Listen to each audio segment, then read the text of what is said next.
映月，今儿叫你来这儿，不光是祭拜祖宗亡灵，我也有话要当着列祖列宗的面儿问问你。你父母过世的早，你从小就在我们张府长大，你说全府上下的人有没有把你当做一个小姐一样看待？映月自知姨母和张家待映月恩重如山。好，既然你叫我一声姨母，那我就不能对不起你早逝的母亲，我不能眼睁睁看着你自寻死路，你说是不是这个理儿？快，母亲大人，娘娘来的正好，帮我说的话做个见证，省得以后啊别人以为我的心偏了倚了。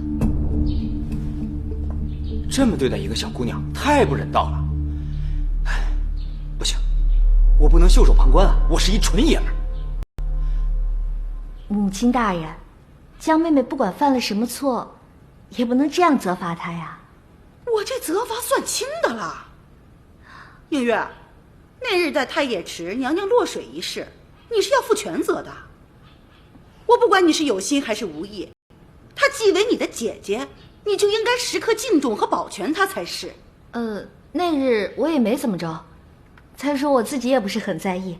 母亲，您就不要这样虐待江妹妹了。哎呦，江妹妹！太子殿下驾到！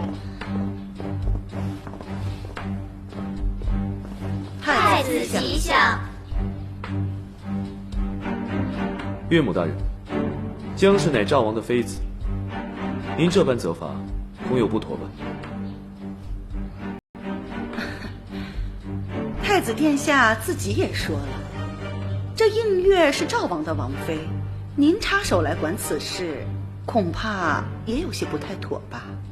我自幼便与映月相识，一直把她当作妹妹看待，恐怕这不能算是插手。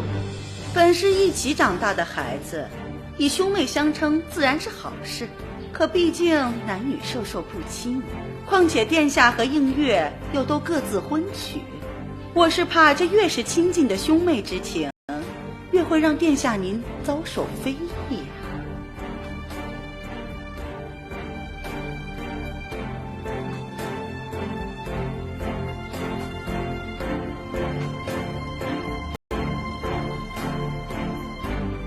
好在哥我是个怜香惜玉的人，这次就让我替你英雄救美吧。母亲大人，归宁呢本来是件高兴的事情，你说这江妹妹在这跪着，一直让祖先看着也不太好，祖先们都累了。母亲，这倒是，那就看在娘娘的份上，让列祖列宗歇歇。时候也不早了，该用午膳了，都散了吧。都散了，都散了，都散了吧啊！太子殿下，咱们也好些日子未见了，那就请移步正厅，陪我这个老人家叙叙家常吧。